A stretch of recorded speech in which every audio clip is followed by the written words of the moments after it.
Mi nombre es Mariana Vargas, tengo 36 años y soy abogada comercial en la Ciudad de México, supervisando contratos nacionales por valor de cientos de millones de dólares. Pero si les preguntaras a mis padres, seguiría siendo la hija terca que siempre hace las cosas a su manera. Nací en una familia de clase alta en Polanco, Ciudad de México. Mi padre, Ricardo Vargas, es el fundador de Vargas y Reyes Bienes Raíces, un imperio inmobiliario extendido por toda la costa este. Mi madre, Elena, es el tipo de mujer que nunca aparece sin un collar de perlas, se mueve como actriz de teatro y sabe exactamente cómo hacer que cada evento social resuene en los círculos de élite. Vivíamos en una casa clásica de 3 pisos con paredes revestidas de nogal y candelabros de cristal. Una vez reseñada en una revista de diseño cuando yo tenía 8 años. Mis padres tuvieron 2 hijos, yo y mi hermano Alejandro, 4 años mayor. Desde temprana edad todos decían que yo era la más inteligente. Aprendí a leer a los 3, quedé segunda en una competencia de matemáticas de la ciudad a los 7 y fui la mejor de mi clase durante toda la primaria. Pero nunca fue suficiente. Mariana, enderézate. Nadie respeta a una chica que se encorva en un cóctel. Mi madre siseaba entre dientes apretados durante las galas benéficas, mientras seguía sonriendo a los donantes de Alejandro. Por otro lado, solo necesitaba soltar un chiste flojo para hacer reír a toda la mesa. Es demasiado seria, dijo mi padre una vez, pasando por alto mi boleta de calificaciones perfectas para preguntarle a Alejandro sobre su partido de fútbol. He perdido la cuenta de cuántas veces me compararon. Cada vez que lograba algo, la reacción de mis padres siempre era, bien, pero Alejandro. Cuando gané el primer lugar en un concurso nacional de ensayo a los 12, un periódico local pidió entrevistarme. Mi madre reservó citas de peluquería para toda la familia. Tomarán una foto familiar. Necesitamos presentar una imagen unida, dijo, cepillándome el pelo tan fuerte que casi lloré.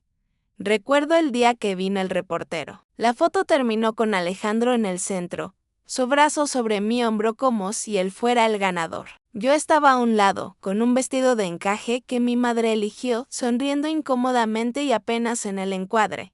El artículo quedó genial, cariño, dijo mi padre esa noche. Alejandro se veía tan pulcro. Cuando empecé a pensar en la universidad, mi sueño era estudiar Derecho en el ITAM. A miles de kilómetros figurativos de Polanco, la UNAM está cerca y tiene tradición, dijo mi padre fríamente. Alejandro también fue allí. Deberías considerarlo seriamente. Todavía recuerdo el día que el ITAM me envió mi carta de aceptación junto con una beca parcial. Corrí a compartir la noticia, esperando que finalmente sonrieran. Mi madre la miró y asintió, cubriremos el resto, pero... Esperé el resto de la frase como esperando que cayera una granada. La condición es que regreses y trabajes para Vargas y Reyes después de graduarte.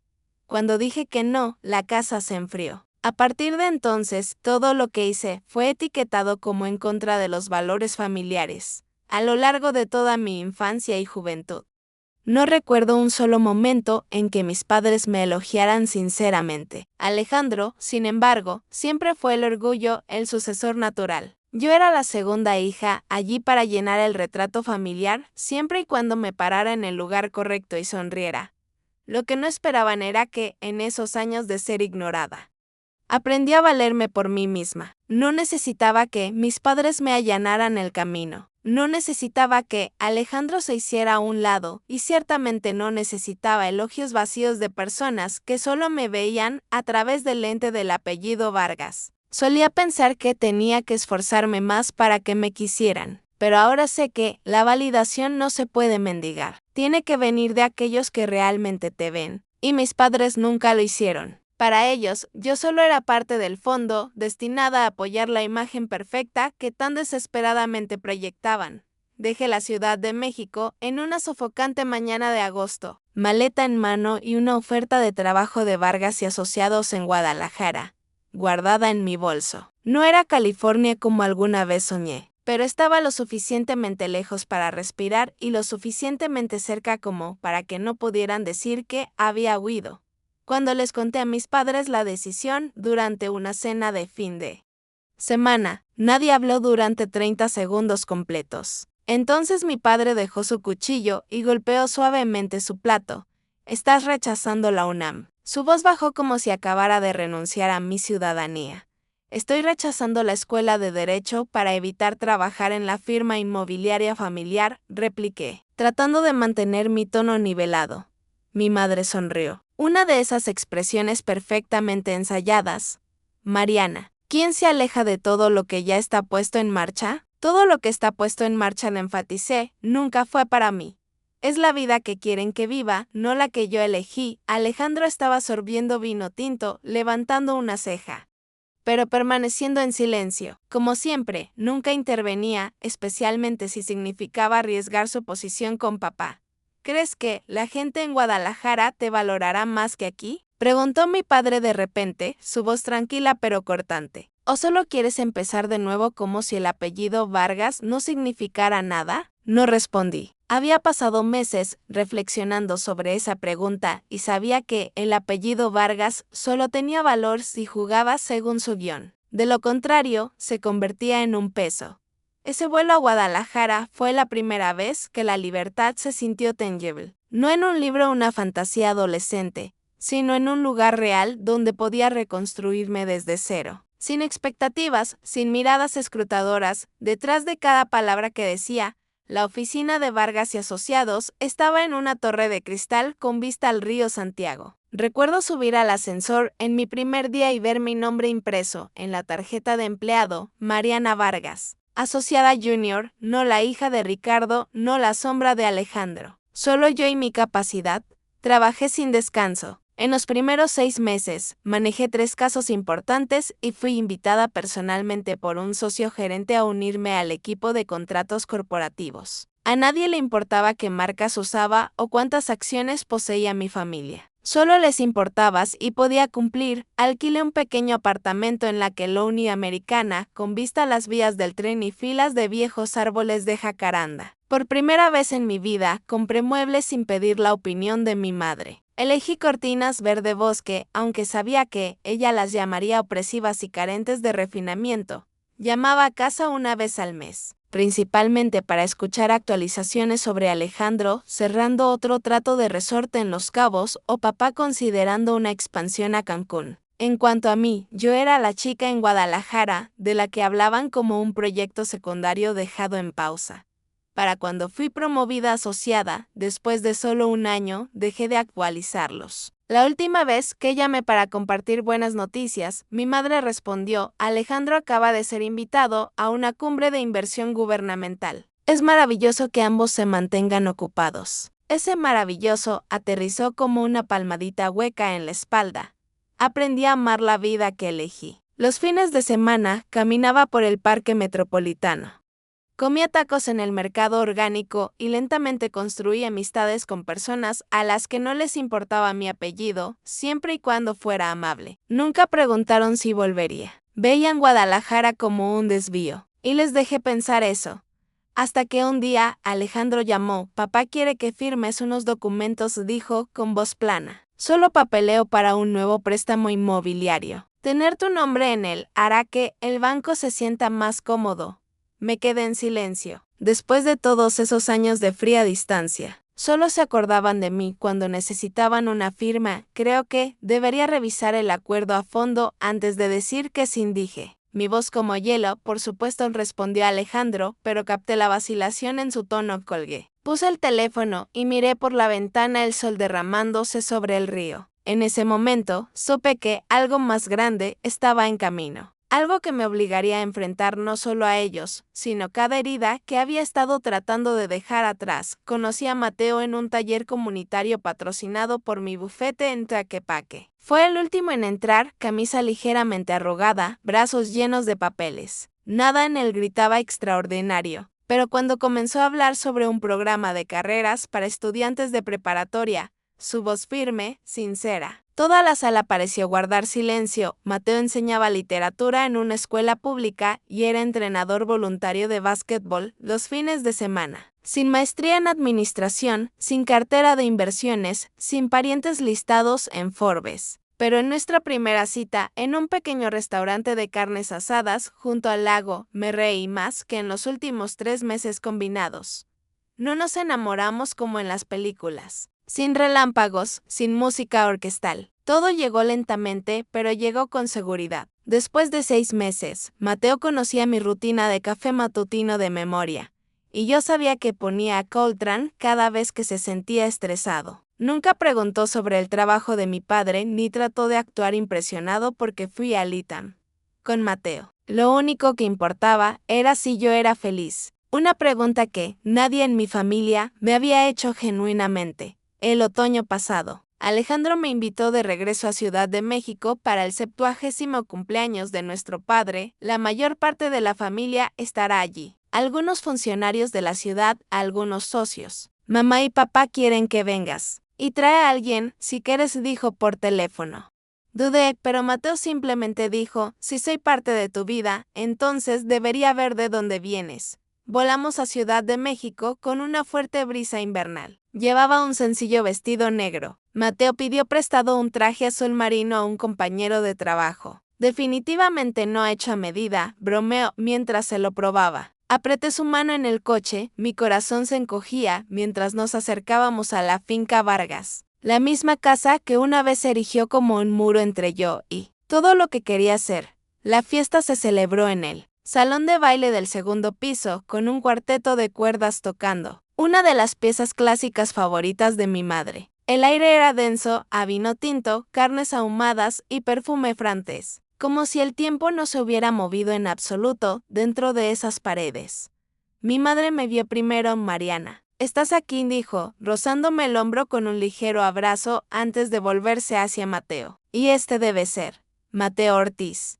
«Un placer conocerla», dijo él, ofreciendo una mano. Cortés pero firme, ella parpadeó. Solo una vez, pero lo suficiente para notar cómo sus ojos escanearon su reloj sencillo y sus zapatos sin pulir. «¿Un profesor?», preguntó a la ligera, la nariz ligeramente levantada. «Mi hija tiene gustos tan eclécticos», apreté la mano de Mateo. Él sonrió de todos modos, asintiendo, enseñó literatura y debate en una preparatoria local. «Exige más de lo que la mayoría espera, estoy seguro de que», sin intervino mi padre, whisky en mano. «La educación es la base, ¿verdad? Incluso si los ingresos no son exactamente impresionantes». Me congelé. «Papá».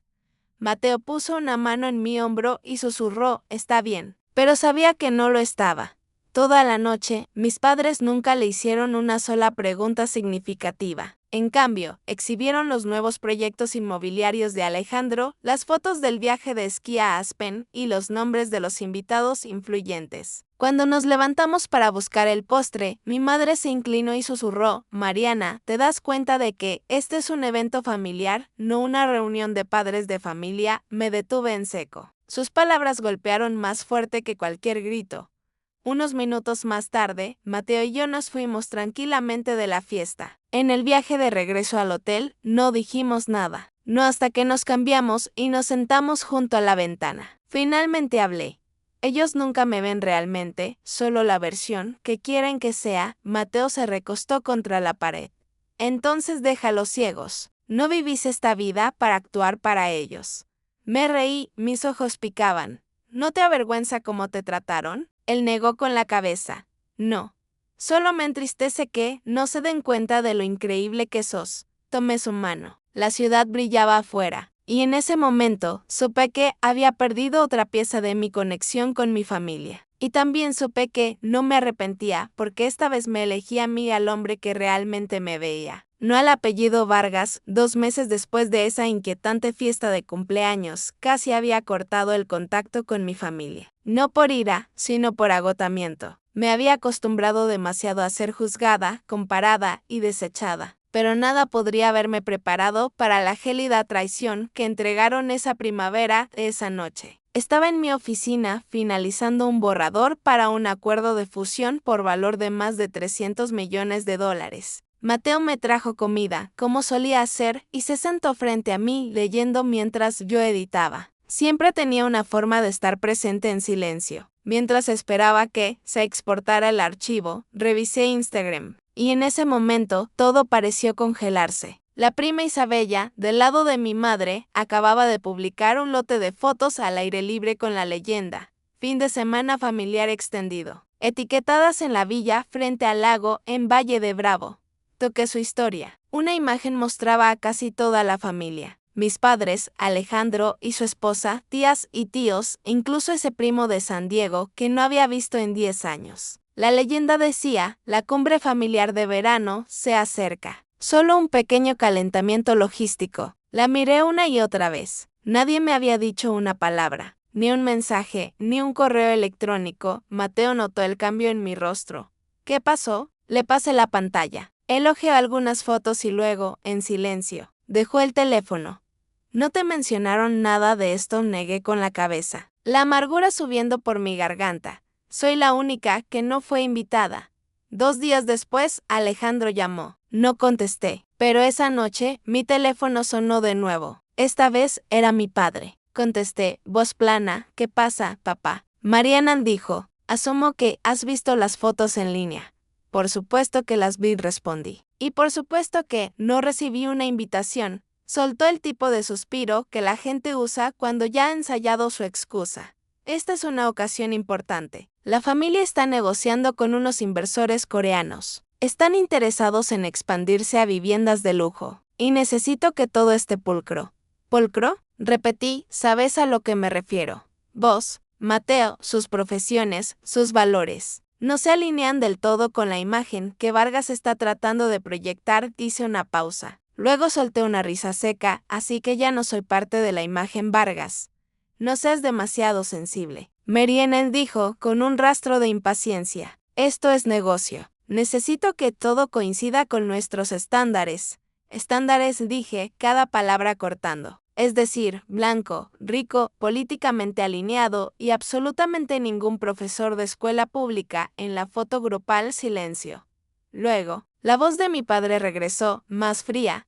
Si no puedes alinearte con la dirección de la familia, es mejor mantener cierta distancia, al menos para eventos públicos. Colgué sin otra palabra. Un pensamiento resonó, han decidido sacarme del juego. Esa noche no dormí. Mateo hizo sopa, no comí. No hizo preguntas, solo me entregó una taza de té caliente. Alrededor de la medianoche, abrí mi laptop, inicié sesión en mi correo personal y busqué el acuerdo de préstamo que Alejandro me había pedido que confirmara el año pasado. Nunca lo había leído detenidamente, pero esta vez revisé cada página, y cuando llegué a la sección del garante financiero con mi firma, un escalofrío recorrió mi espalda. Todo tuvo sentido. No me necesitaban en la foto familiar, solo me necesitaban en el papeleo del préstamo. Y ahora que tenían mi firma, ya no necesitaban que apareciera. Recibí el mensaje a las 6:40 am, justo cuando ajustaba las diapositivas finales para una presentación en la sede del Grupo Santander,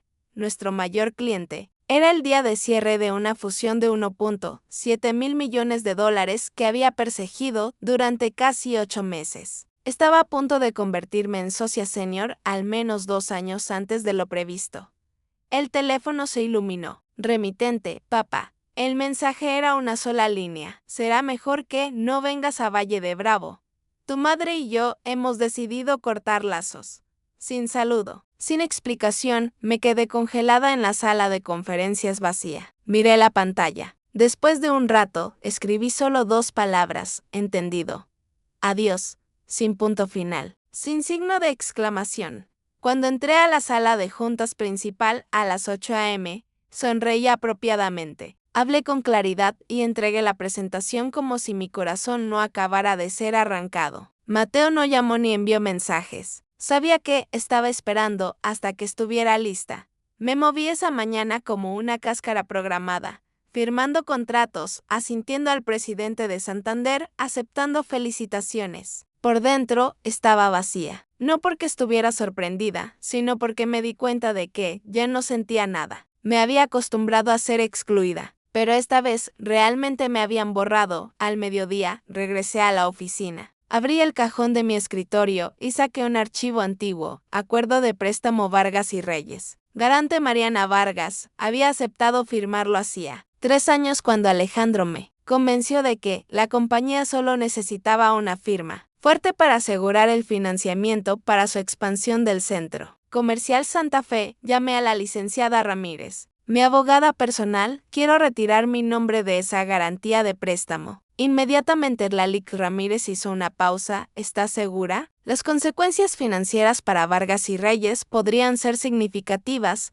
Mi familia me cortó oficialmente esta mañana, dije. No veo razón para permanecer financieramente enredada. Esa tarde, firmé la solicitud para revocar mi garantía personal. La envié yo misma al banco con una carta oficial que Lalic Ramírez había preparado. Todo salió antes de las 4 p.m. A las 6:30, mi teléfono comenzó a sonar sin parar. Primero, Alejandro, no contesté. Luego un número extraño, asumí que la secretaria de mi padre. Luego mi madre. Luego el asistente financiero de Vargas y Reyes. Para cuando me senté en el balcón, cenando con Mateo. Mi teléfono mostraba más de 30 llamadas perdidas. Mateo me miró y en silencio ofreció otra copa de vino.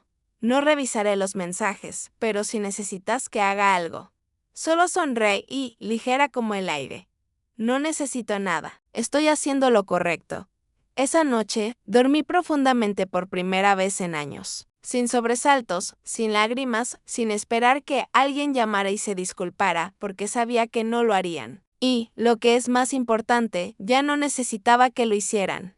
La mañana siguiente, llegué a la oficina de Lalic Ramírez justo a tiempo, trayendo una copia del acuerdo de préstamo original y una carpeta gruesa que había compilado cuidadosamente. Entrar al bufete esa mañana se sintió diferente. Esta vez era yo quien estaba detrás de la firma a eliminar. No porque perdí un caso, sino porque me negué a ser utilizada. Lalic Ramírez ya estaba esperando. Me ofreció una silla y una taza de té caliente. Alrededor de la medianoche, abrí mi laptop, inicié sesión en mi correo personal y busqué el acuerdo de préstamo que Alejandro me había pedido que confirmara el año pasado. Nunca lo había leído detenidamente, pero esta vez revisé cada página, y cuando llegué a la sección del garante financiero con mi firma, un escalofrío recorrió mi espalda. Todo tuvo sentido. No me necesitaban en la foto familiar, solo me necesitaban en el papeleo del préstamo. Y ahora que tenían mi firma, ya no necesitaban que apareciera. Recibí el mensaje a las 6:40 am, justo cuando ajustaba las diapositivas finales para una presentación en la sede del Grupo Santander, nuestro mayor cliente. Era el día de cierre de una fusión de 1.7 mil millones de dólares que había perseguido durante casi 8 meses. Estaba a punto de convertirme en socia senior al menos 2 años antes de lo previsto. El teléfono se iluminó. Remitente, papá. El mensaje era una sola línea. Será mejor que no vengas a Valle de Bravo. Tu madre y yo hemos decidido cortar lazos. Sin saludo, sin explicación, me quedé congelada en la sala de conferencias vacía. Miré la pantalla. Después de un rato, escribí solo 2 palabras, entendido. Adiós, sin punto final, sin signo de exclamación. Cuando entré a la sala de juntas principal a las 8 am, sonreí apropiadamente. Hablé con claridad y entregué la presentación como si mi corazón no acabara de ser arrancado. Mateo no llamó ni envió mensajes. Sabía que estaba esperando hasta que estuviera lista. Me moví esa mañana como una cáscara programada, firmando contratos, asintiendo al presidente de Santander, aceptando felicitaciones. Por dentro estaba vacía. No porque estuviera sorprendida, sino porque me di cuenta de que ya no sentía nada. Me había acostumbrado a ser excluida, pero esta vez realmente me habían borrado. Al mediodía, regresé a la oficina. Abrí el cajón de mi escritorio y saqué un archivo antiguo, acuerdo de préstamo Vargas y Reyes. Garante Mariana Vargas había aceptado firmarlo hacía 3 años cuando Alejandro me convenció de que la compañía solo necesitaba una firma fuerte para asegurar el financiamiento para su expansión del Centro Comercial Santa Fe. Llamé a la licenciada Ramírez, mi abogada personal. Quiero retirar mi nombre de esa garantía de préstamo. Inmediatamente Lalic Ramírez hizo una pausa. ¿Estás segura? Las consecuencias financieras para Vargas y Reyes podrían ser significativas. Mi familia me cortó oficialmente esta mañana, dije. No veo razón para permanecer financieramente enredada. Esa tarde, firmé la solicitud para revocar mi garantía personal. La envié yo misma al banco con una carta oficial que Lalic Ramírez había preparado. Todo salió antes de las 4 p.m. A las 6:30, mi teléfono comenzó a sonar sin parar. Primero, Alejandro, no contesté. Luego un número extraño, asumí que la secretaria de mi padre. Luego mi madre. Luego el asistente financiero de Vargas y Reyes. Para cuando me senté en el balcón, cenando con Mateo. Mi teléfono mostraba más de 30 llamadas perdidas. Mateo me miró y en silencio ofreció otra copa de vino. No revisaré los mensajes, pero si necesitas que haga algo. Solo sonreí, ligera como el aire. No necesito nada, estoy haciendo lo correcto. Esa noche, dormí profundamente por primera vez en años. Sin sobresaltos, sin lágrimas, sin esperar que alguien llamara y se disculpara, porque sabía que no lo harían. Y, lo que es más importante, ya no necesitaba que lo hicieran. La mañana siguiente, llegué a la oficina de Lalique Ramírez justo a tiempo, trayendo una copia del acuerdo de préstamo original y una carpeta gruesa que había compilado cuidadosamente. Entrar al bufete esa mañana se sintió diferente. Esta vez era yo quien estaba detrás de la firma a eliminar. No porque perdí un caso, sino porque me negué a ser utilizada. Lalique Ramírez ya estaba esperando. Me ofreció una silla y una taza de té caliente. Comenzaremos enviando una notificación oficial al Banco Garante. Banco Nacional de Comercio Exterior dijo. Según el acuerdo, retirar la garantía activará una cláusula que requiere que la compañía de tu padre proporcione un activo de reemplazo dentro de 30 días. ¿Y si no pueden? Pregunté. Lalique Ramírez levantó la vista. El préstamo completo de 1.5 millones de dólares podría ser exigible anticipadamente. La tasa de interés preferencial se anularía. Tendrían que refinanciar en términos más duros o vender activos. Asentí. Bien. Envíalo. Lalique Ramírez exhaló, dudando. Sabes, esto causará una reacción muy fuerte, espero que sin repliqué. Que vean que ya no soy la que se queda callada y asiente. 2 horas después, recibí un correo del banco confirmando que la solicitud había sido recibida. En 24 horas, Vargas y Reyes recibirían oficialmente la notificación. Salí de la oficina, sintiendo que un peso se había levantado de mi pecho. Una extraña libertad. Tuve que detenerme en medio de la calle, inclinar la cabeza y sonreír al cielo. A las 4 p.m. de ese día, sonó mi teléfono. Esta vez contesté. La voz de Alejandro llegó, tensa, pero tratando de mantener la calma. Mariana, ¿qué está pasando? Acabas de retirar tu garantía del préstamo de Santa Fe. Sí, dije, sin ofrecer más explicación. ¿Sabes lo que eso significa? Apretó los dientes. El banco nos pide una nueva garantía en 30 días. Y ahora mismo todos los activos están atados al proyecto de Cancún. Lo sé. No necesitas repetirme los términos que leí claramente. Una larga pausa. Papá está furioso, dijo Alejandro. Dijo que, si no podemos resolver esto para fin de semana, tendremos que rescindir contratos con 3 inversores estratégicos. Cerré los ojos. Si quiere hablar conmigo, debería llamar directamente, no usar a otra persona como intermediario. No pensé que realmente lo harías, murmuró Alejandro, como si fuera una niña que se había portado mal. Sonreí por primera vez en días. Ese fue su primer error, dije. Y será el último de esa noche. Recibí 5 llamadas más de números desconocidos, un correo electrónico del departamento legal de Vargas y Reyes. Un breve texto de mi madre, tu padre está muy decepcionado. ¿Aún podés arreglar esto? No respondí. Estaba en casa de Mateo, sentada en la cocina, viéndolo sazonar una sopa. Él no preguntó qué había pasado. Simplemente me sirvió una copa de vino blanco y puso una mano en mi hombro. Hoy diste un paso muy grande, dijo suavemente. Lo miré. La única persona que nunca necesitó que le probara nada para merecer amor. Tomé un sorbo de vino. 3 días después de retirar mi garantía, Alejandro voló directamente a Guadalajara. Sin aviso, apareció en mi oficina alrededor del mediodía, acompañado por un hombre de unos 50 años con una expresión reservada. El Singer Gutiérrez, un supervisor financiero interino, contratado por Vargas y Reyes para manejar la crisis. Me senté tranquilamente frente a ellos. Tengo 30 minutos. Alejandro colocó el portafolio sobre la mesa y sacó 2 carpetas. Mariana, ¿necesitas ver esto? Miré hacia abajo. Eran 2 acuerdos de préstamo de 2021. Uno para financiamiento de equipos en la sucursal de Guadalajara, otro para capital de trabajo en el proyecto de Cancún. La firma en ambos, Mariana Vargas. Miré las firmas, inquietantemente similares, pero aún así incorrectas. La M carecía del bucle que siempre agregaba. Lentamente levanté la vista. Yo nunca firmé estos documentos. Alejandro asintió. Lo sé. ¿Y quién crees que lo hizo? Revisamos las fechas. Ambos se presentaron mientras manejabas el caso colectivo en Monterrey. Tu ubicación laboral y calendario de viajes no coinciden.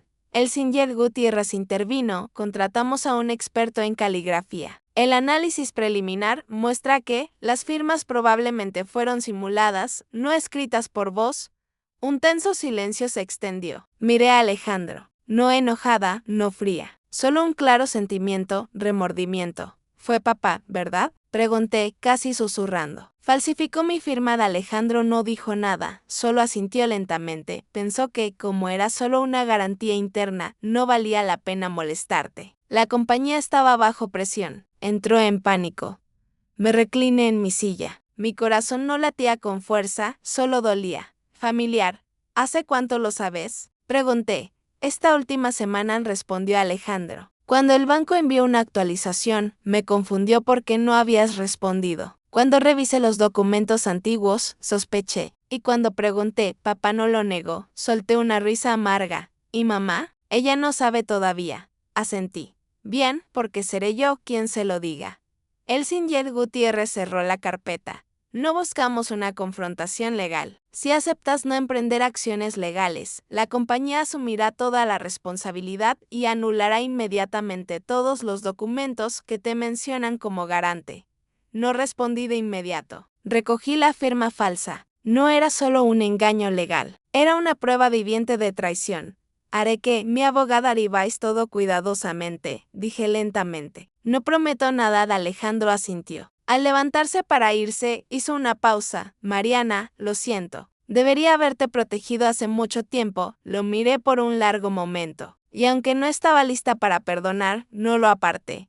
Todo camino empieza en algún lugar, dije. Esperemos que esta vez estés eligiendo el correcto. Después de que se fueron, me senté sola con la carpeta. Mi padre había falsificado mi firma, y esta vez tendría que enfrentar la verdad. 3 semanas después, recibí un correo electrónico del Consejo de Directores del bufete. Asunto: nominación oficial camino a socia. Lo abrí en silencio. Por dentro, sentí como si todo finalmente encajara. Cada noche trabajando hasta las 3 a.m., cada negociación de fin de semana. Finalmente fui vista por mérito propio, sin el apellido Vargas.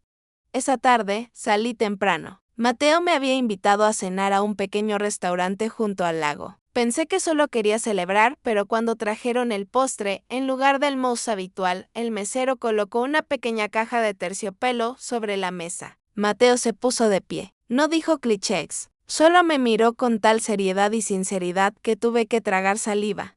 Mariana Vargas dijo suavemente. Has pasado tu vida luchando por ser reconocida, pero para mí siempre fuiste suficiente, desde el primer día. Puedes seguir construyendo tu mundo a tu manera. Solo te pido una cosa, caminar a tu lado por el resto. No respondí de inmediato. Mi garganta estaba apretada. Asentí, y cuando deslizó el anillo en mi dedo, sentí algo que nunca había tocado en mis 36 años.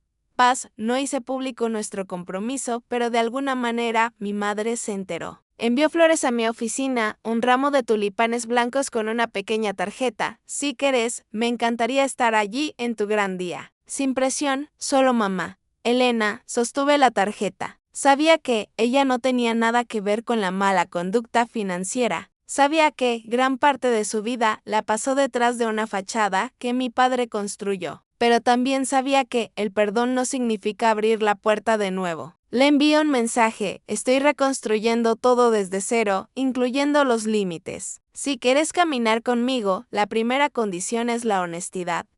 Respondió 10 minutos después: entiendo. Y estoy reaprendiendo eso, lenta pero verdaderamente.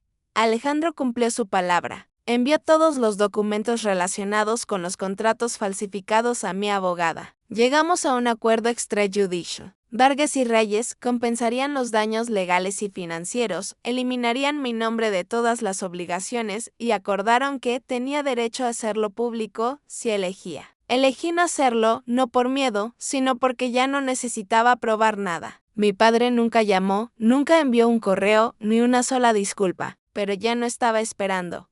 Una tarde, mientras Mateo y yo buscábamos lugares para la boda, me topé con un informe de negocios local. Vargas y Reyes acababa de retirarse de 2 proyectos importantes debido a problemas de flujo de efectivo y la pérdida de un socio estratégico. Lo leí, luego cerré mi laptop. No sentí alegría ni reivindicación, solo como si una puerta finalmente se hubiera cerrado para siempre. Nuestra boda tuvo lugar 6 meses después, a orillas del lago de Avándaro. Sin listas de élites, sin centros de mesa de cristal, solo amigos cercanos, colegas que respetaba y familia, bajo una nueva definición. Mi madre vino, con un suave vestido verde jade. Se sentó en la tercera fila, no dio un discurso, no trató de robar el protagonismo. Después de la ceremonia, mientras bajaba el camino de piedra, se acercó y me abrazó. Has vivido exactamente como querías y estoy orgullosa, aunque no siempre lo dije. Sostuve su mano, sin decir nada. Algunas heridas no necesitan sutura, solo espacio para dejar de sangrar esa noche. Mientras los fuegos artificiales iluminaban el lago, Mateo me acercó. Nunca te he visto brillar así, susurró. Miré los reflejos en sus ojos y respondí suavemente, porque por primera vez en mi vida, no tengo que pedir permiso para ser yo misma. La historia de Mariana demuestra que nacer en la riqueza no garantiza el amor verdadero. Cuando la aceptación es condicional, basada en la imagen, el poder y las expectativas, el único camino a seguir es validarte a ti misma. Ella eligió alejarse de la jaula dorada y construir una vida en sus propios términos. Y al hacerlo, encontró la libertad no en el perdón de su familia, sino en amarse plenamente a sí misma, sin necesitar el permiso de nadie. ¿Qué piensas de la decisión de Mariana? ¿Tendrías el coraje de hacer lo mismo en su lugar? Comparte tus pensamientos abajo y no olvides seguir el canal para más historias familiares poderosas e inspiradoras.